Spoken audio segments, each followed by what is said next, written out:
नमस्कार, आप देख रहे हैं हर खबर। मैं हूं आपके साथ जागृति और बुलेटिन की शुरुआत कर लेते हैं इस वक्त की बड़ी खबर से। बड़ी और अहम जानकारी चंडीगढ़ से आपको बता रहे जहां राज्यसभा का चुनावी रण दिलचस्प होता जा रहा है। निर्दलीय एमएलए बलराज कुंडू को बनाने की कवायद तेज हो चुकी है। कैबिनेट मंत्री देवेंद्र बबली ने बलराज कुंडू से मुलाकात की और आपको बता दें कि देवेंद्र बबली के नजदीकी है बलराज कुंडू। ये बड़ी और अहम जानकारी आपको बता रहे हैं जहां पर राज्यसभा चुनाव के मद्देनजर गठबंधन सरकार की ओर से बलराज कुंडू को मनाने की कवायद तेज हो चुकी है।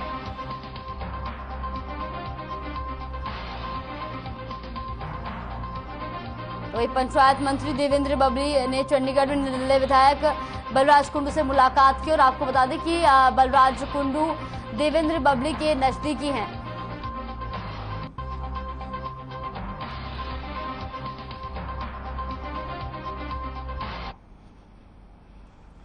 तो तस्वीरें आप देख सकते हैं जहां पर पंचायत मंत्री देवेंद्र बबली ने बलराज कुंडू से मुलाकात की है और साथ ही साथ बलराज कुंडू को मनाने की कवायद जो है वो तेज होती जा रही है।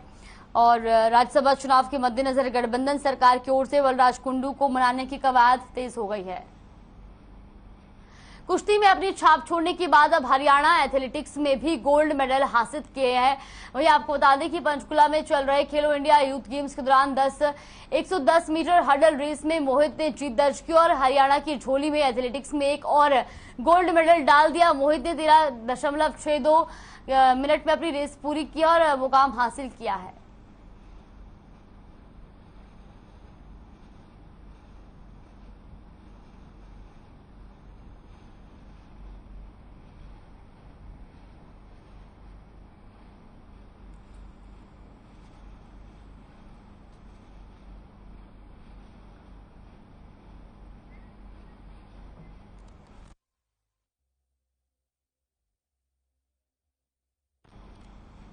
पंचकुला में ट्रैक एंड फील्ड के पहले मुकाबले में एथलीट की पदक सेरेमनी में पंजाब के राज्यपाल और यूटी चंडीगढ़ के प्रशासक बनवारी लाल पुरोहित ने शिरकत की। इसके बाद उन्होंने ई स्टार वैज्ञानिक प्रशिक्षण और पुनर्वास केंद्र का दौरा भी किया।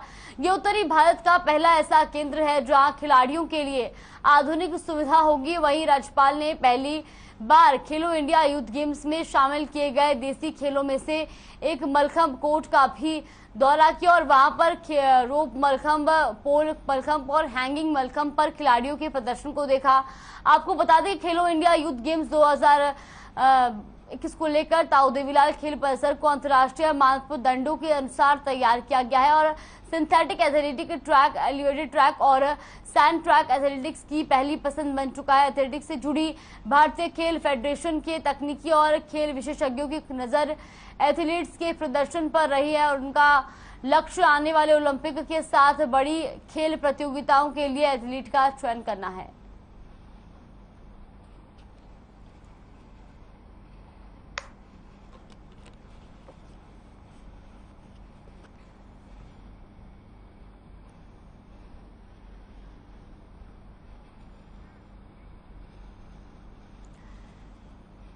तो पंचकुला में एथलीट की पदक सेरेमनी में पंजाब के राज्यपाल ने शिरकत की और साथ ही साथ उन्होंने वहां पर खिलाड़ियों से बातचीत भी की। तो यूटी चंडीगढ़ के प्रशासक भी इस दौरान वहां पर मौजूद रहे। तस्वीरें आप देख सकते हैं जहां पर एथलीट की पदक सेरेमनी में पंजाब के राज्यपाल ने शिरकत की है।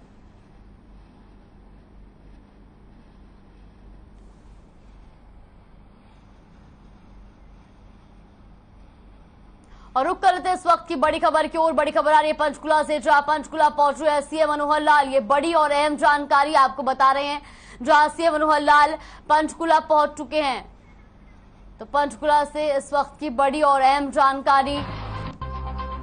खेलो इंडिया यूथ गेम्स में पहुंचे सीएम। केंद्रीय मंत्री गजेंद्र सिंह शेखावत साथ में मौजूद। खेल मंत्री संदीप सिंह ने किया स्वागत। खेलो इंडिया यूथ गेम्स में पहुंचे सीएम मनोहर लाल। ये बड़ी और अहम जानकारी पंचकुला से आपको बता दें जहां पंचकुला पहुंचे सीएम मनोहर लाल। तो वहीं खेलो इंडिया यूथ गेम्स में उन्होंने शिरकत की है।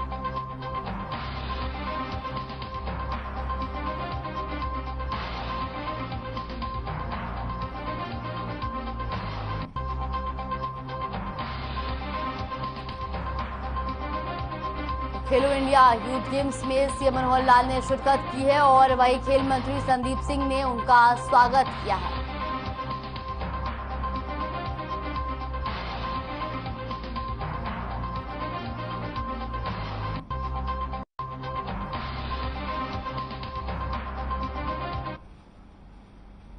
चंडीगढ़ में सीएम मनोहर लाल ने विभिन्न विभागों के साथ बैठक की अध्यक्षता की।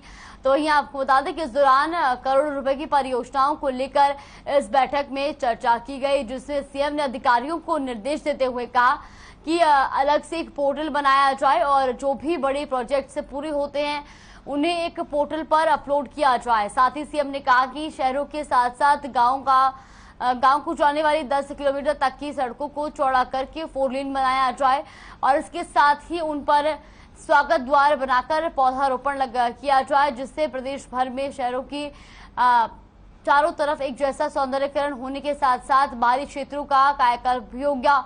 और वहीं मुख्यमंत्री ने बिजली निगम के अधिकारियों को निर्देश दिए कि बिजली के स्मार्ट मीटर लगाने के कार्य में तेजी लाई जाए और इस योजना का लाभ नागरिकों को मुहैया कराने के लिए 5% की छूट का व्यापक स्तर पर प्रचार प्रसार किया जाएगा। इस योजना के तहत प्रदेश में 10 लाख स्मार्ट मीटर लगाए जा रहे हैं।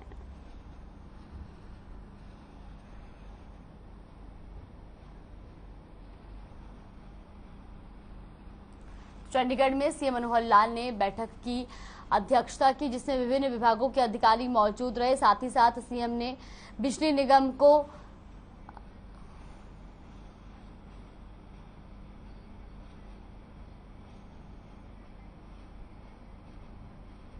आगामी 19 जून को होने वाले 18 नगर परिषद और 28 नगर पालिका चुनाव के संबंध में सभी चुनाव पर्यवेक्षकों की बैठक हुई। राज्य चुनाव आयुक्त धनपत सिंह ने बुधवार को वीडियो कॉन्फ्रेंसिंग के माध्यम से ये बैठक ली। इस बैठक में वीडियो कॉन्फ्रेंसिंग के माध्यम से जनरल पर्यवेक्षक, पुलिस पर्यवेक्षक, एक्सपेडिटरी पर्यवेक्षक, जिला उपायुक्त, पुलिस अधीक्षक और रिटर्निंग ऑफिसर शामिल हुए। उन्होंने कहा कि सभी पर्यवेक्षक जिला उपायुक्त के साथ समन्वय करके कार्य करें। इसके साथ साथ राज्य चुनाव आयोग में समय समय पर सभी रिपोर्ट भेजे और चुनाव संबंधी रिपोर्ट भेजने में किसी तरह की कोई लापरवाही ना बरती जाए।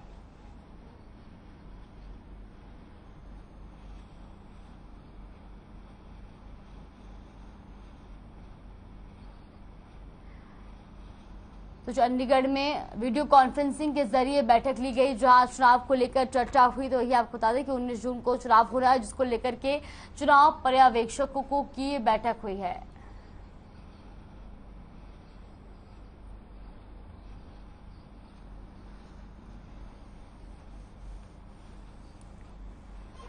सभी चुनाव पर्यवेक्षकों की बैठक हुई और राज्य चुनाव आयुक्त धनपत सिंह ने बुधवार को ये बैठक ली है।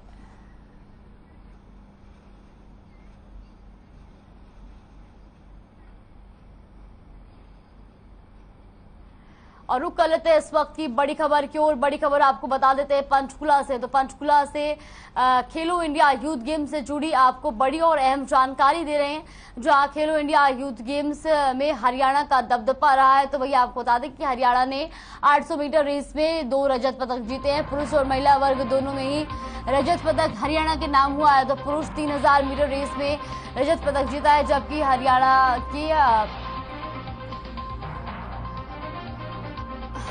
हरियाणा ने 800 मीटर रेस में 2 रजत पदक जीते हैं। तो पुरुष और महिला वर्ग दोनों में ही ये रजत पदक जीता गया है।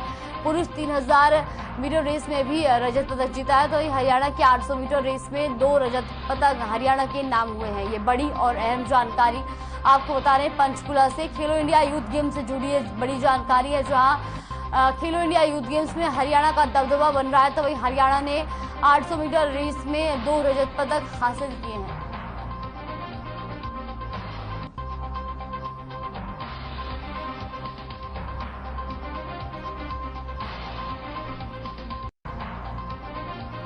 पुरुष 3000 मीटर में भी हरियाणा ने कांस्य पदक जीता है। ये बड़ी और अहम जानकारी आपको बता रहे हैं, जहां पर खेलो इंडिया में हरियाणा का दबदबा देखने को मिल रहा है।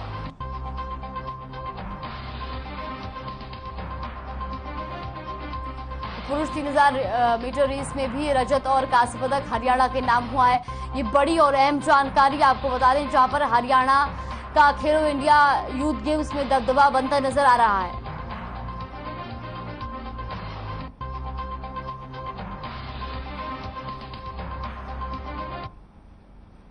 19 जून को रतिया में शहरी निकाय के चुनाव होने जा रहे हैं, तो वहीं चुनाव को लेकर प्रशासन की ओर से तैयारियां पूरी कर ली गई हैं। आपको बता दें कि शहर के 17 वार्डों में मतदान के लिए 30 बूथ बनाए गए हैं और इसी के साथ शहर के 26,336 के करीब लोग मतदान करेंगे। इसी को लेकर दतिया एसडीएम ने शहर में बनाए गए बूथ केंद्रों का निरीक्षण किया और अधिकारियों को दिशा निर्देश भी दिए। वहीं उन्होंने मीडिया से बातचीत करते हुए कहा कि एसडीएम वीरेंद्र सिंह ने बताया कि बूथों का निरीक्षण किया जा रहा है और वहीं 30 में से 20 बूथों का निरीक्षण किया जा चुका है। साथ ही उन्होंने कहा कि चुनाव शांतिपूर्ण करवाने के लिए प्रशासन की पहली प्राथमिकता रहेगी।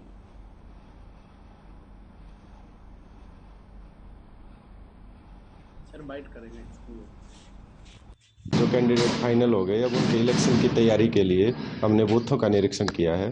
हमारे रतिया के अंदर टोटल 30 बूथ हैं और 17 वार्ड हैं। तो जिसमें जो बूथ बनाए गए हैं उनकी जो मिनिमम कंडीशन है कि हर रूम में 2 गेट होने चाहिए और जो है वहाँ पर पीने के पानी की सुविधा हो, तो ये सब चीज़ें हमने चेक की हैं। लगभग आज 20 के करीब बूथ चेक किए मैंने और जो है 10 या 12 बूथ जो है वो कल चेक करूँगा मैं।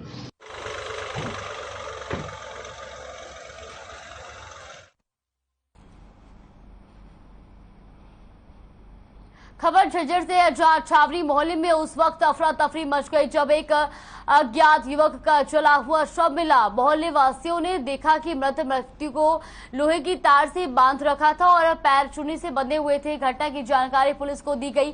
सूचना मिलते ही मौके पर पहुंची पुलिस ने मृतक का शव अपने कब्जे में लेकर नागरिक अस्पताल में पोस्टमार्टम के लिए भिजवाया। वहीं पुलिस मामले की जांच कर रही है और आसपास के क्षेत्र में लगे सीसीटीवी कैमरों को भी खंगाल रही है।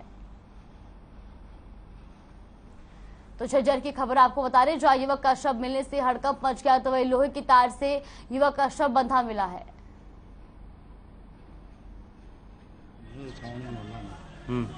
सड़क के ऊपर अभी तक शनाख्त नहीं है। बॉडी से कैसा लग रहा है कि बाहर का है या यहीं लोकल का है?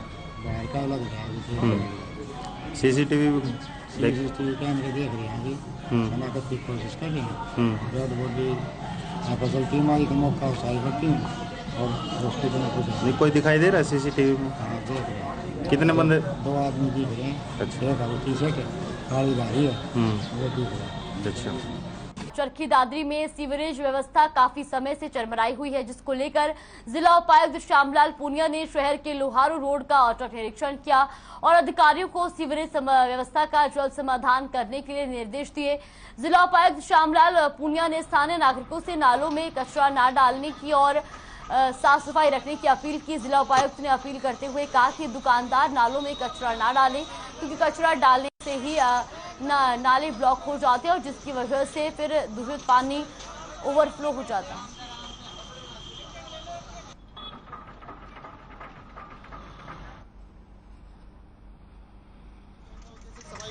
ऐसा आप सबको पता है, अभी मानसून सिर्फ है और कभी भी ऑनसेट इसका हो सकता है। तो उसको देखते हुए जो रोड साइड ड्रेन है उनकी क्लीनिंग का और उसमें आगे पॉलीथीन या जो भी रोड साइड में मलबा पड़ा है वो नाले में गिर के जो सफाई करिए उसमें दोबारा से खराबा ना कर दे। इसको लेकर ये सफाई अभियान जारी है। इसमें पूरा हमारे प्रशासन के अधिकारी, समस्त विभागों के अधिकारी, कर्मचारी और जो व्यापार मंडल के पदाधिकारी और उनके जो कर्मचारी, उनका भी सहयोग इसमें मिल रहा है।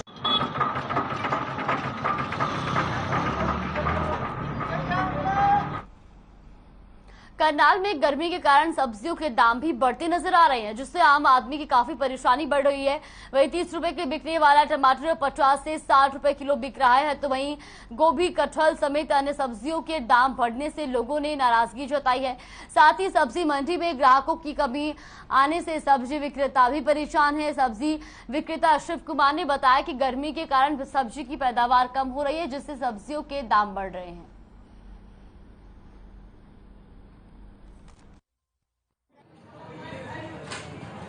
फर्क ज़्यादा है जी सर, इसमें गर्मी करके नींबू भी तेज है, टमाटर भी तेज है और सारी चीज़ें तेज है, प्याज भी तेज है। अब गर्मी करके क्या करें, गर्मी करके तेज हो गया। पहले नींबू 40 रुपये किलो था, अब नींबू 100 रुपये किलो, 120 रुपये किलो दे रहे हैं। टमाटर पहले 30 रुपये था, अब टमाटर दे रहे हैं 40 रुपये किलो। क्या करें, गर्मी की वजह से नींबू लेना पड़ता है। गरीब आदमी क्या करे, खाएगा तो खाना पड़ेगा, गर्मी में तो लेगा ही, और क्या करेगा। टमाटर में भी जरूरी है, नींबू भी जरूरी है जी खाना। गर्मी अधिक है, इस कारण हो रहा है। मंडी खाली पड़ी है, कहीं गाहक गुहक नहीं है। बताओ क्या करें लोग, हम लोग क्या करें, भूखे मर रहे हैं। खाली मंडी है, अब देख लो। पहले क्या दाम थे, अब क्या दाम? दाम तो पहले 20-25 था, अब 40 हो गया। 50-80 रुपये नींबू बिक रहा था, अब 120 रुपये हो गया। बिल्कुल खाली है मंडी, ना ग्राहक है ना कुछ है। टमाटर रेट दिन पर दिन बढ़ते जा रहे हैं। गरीब बंदे के लिए खाना मुश्किल हो गया। 50-60 रुपये किलो के हिसाब से मिल रहा है टमाटर में, जो कि सर्दियों में 10 के हिसाब से मिलता है। और नींबू तो की बात ही नहीं करो भाई, नींबू तो 120 रुपये किलो मिल रहा है, खरीदना मुश्किल हो रहा है। क्या कारण मानते हैं जो गर्मी ज़्यादा? एक तो गर्मी ज़्यादा है, एक कुछ महंगाई भी दिन पर दिन बढ़ती जा रही है। कई रीजन है इसके।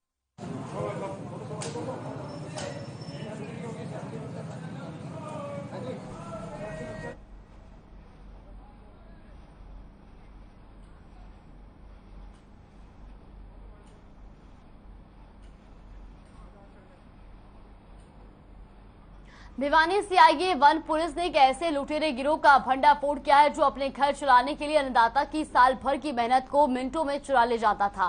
पुलिस ने इस बावरिया गिरोह के सरगना सहित 5 चोरों को गिरफ्तार किया है। पकड़े गए बदमाश अलग अलग गांव जाकर खेतों में रेकी करते और रात को किसानों की निकाली हुई फसल को चुरा ले जाते, फिर किसान बनकर उसे बेच देते थे। तो ये मामला भिवानी का आपको बता दें, जो सीआईए की टीम ने एक शातिर लुटेरों को गिरफ्तार किया है। वह किसानों की फसलों को ये चोरी किया करते, जिसके बाद पुलिस ने इनकी गैंग के सरगना सहित 5 लोगों को गिरफ्तार कर लिया और साथ ही साथ उन पर आगे की कार्रवाई शुरू कर दी है। 5 व्यक्तियों को गिरफ्तार किया, जिसमें से एक जो गिरफ्तार किया बंसीलाल को हमने झांझड़ा से गिरफ्तार किया है, और 2 हैं जो ओम प्रकाश और कुलदीप है, इनको हमने बड़वा से गिरफ्तार किया है। संदीप और रविंदर है, इनको हमने फारसी अपने हिसार से गिरफ्तार किया। इनसे करीबन हमने 32 कट्टे जो सरसों है वो बरामद किए हैं। ये बैरान गांव से इन्होंने, बैरान गांव के खेतों से इन्होंने ये चोरी कर रखे थे। इन्होंने 11 कट्टे दरियापुर की एक वारदात मानी है, और डिगावा जाटन और डिगावा सामियान में इन्होंने दोनों जगह से 19 कट्टे चोरी कर रखे थे।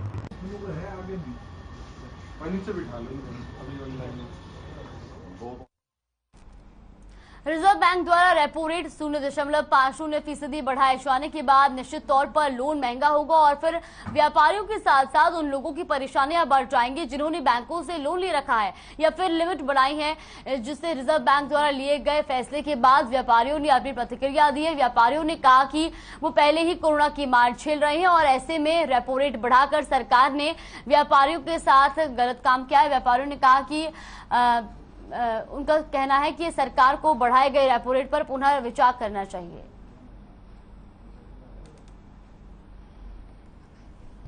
बढ़ने के साथ साथ हमें बेसिक बेनिफिट मिलते, तो मैं सोचता कि रेपो रेट बढ़ा एक अच्छा है, लेकिन इस at that time repo rate बढ़ने का मतलब हमारी एजुकेशन बहुत कॉस्टली हो जाएगा, हमारा खान पान बहुत अच्छा महंगा हो जाएगा, हमारी इंश्योरेंस हेल्थ इंश्योरेंस बहुत महंगी हो जाएगी, जिसका एक नॉर्मल आदमी अपने आप को सरवाइव नहीं कर जा पाएगा। श्रीमान जी, जो रेपो रेट जो आज बढ़ाया है सरकार ने, रेपो रेट जो बढ़ाया है, व्यापारी वर्ग को इस तरीके से पीस दिया कि नाना पाटेकर का एक डायलॉग था, अरे कीड़े मकोड़ों की तरह दुनिया जिएगी, इसको जीने दो, जैसे मर्जी करो, लेकिन राजनेता लोग ऊपर बैठे अपना कानून चलाते रहे। निसंदेह इससे बाजार में लिक्विडिटी और टाइट होगी। जो कैश का फ्लो है बाजार में ऑलरेडी बहुत तंगी है, बाजार में ग्राहक नहीं है, छोटा व्यापारी मझोला व्यापारी इस चीज़ से नुकसान उठाएगा, ब्याज दर बढ़ने से बहुत नुकसान होगा, और जो छोटे उद्योग हैं, छोटी दुकानें हैं, उनके खर्चे ऑलरेडी इतने ज़्यादा हैं कि वह अपना सही ढंग से अपने व्यापार को चला भी नहीं पा रहे। तो इससे महंगाई भी बढ़ेगी, व्यापारी भी परेशान होगा, मध्यम वर्ग वैसे ही परेशान है, हालात नहीं है इस समय व्यापार के। सोनीपत के शहजादपुर गांव के सुनील ने प्रशासन द्वारा कार्रवाई न किए जाने को लेकर कोर्ट परिसर में सुसाइड कर मौत को गले लगा लिया था। सुनील की मौत ने प्रशासन को कई सवाल के कटघरे में खड़ा कर दिया है। सुनील की मौत के बाद न केवल पुलिस प्रशासन बल्कि सोनीपत के तहसीलदार समेत कई अन्य लोग संदेह के घेरे में हैं।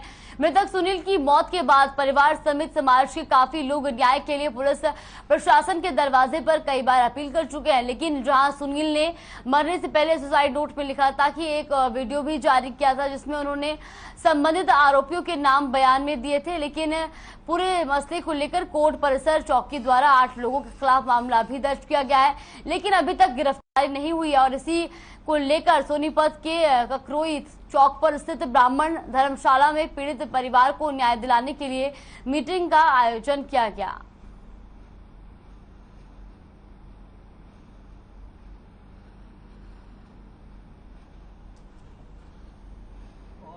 इनके साथ नाजायज हुआ है, इसका लोन ले रखा है, वो जमीन और वो रजिस्ट्री होने लगी है, तो इसका मतलब ये किसकी गलती है? वो तहसीलदार की गलती है या पटवारी की गलती है या किसकी गलती है? या वैसे दस्तखत करवा लिए या दस्तखत हुए या ना हुए वो तो सरकार जाना आगे मुकदमा जाने। लेकिन अभी फिलहाल जो मरने वाला है उसके साथ में जो न्याय है वो सबसे बड़ा है उस परिवार के साथ सरकार लेनी चाहिए हमदर्दी। वो हमदर्दी करके उसको 1 करोड़ कम से कम 1 करोड़ रुपया और उसका रोजगार, सरकारी रोजगार उसको मिलना चाहिए। खबर 10 से फिलहाल के लिए बस इतना ही। आप देखते रहिए हर खबर।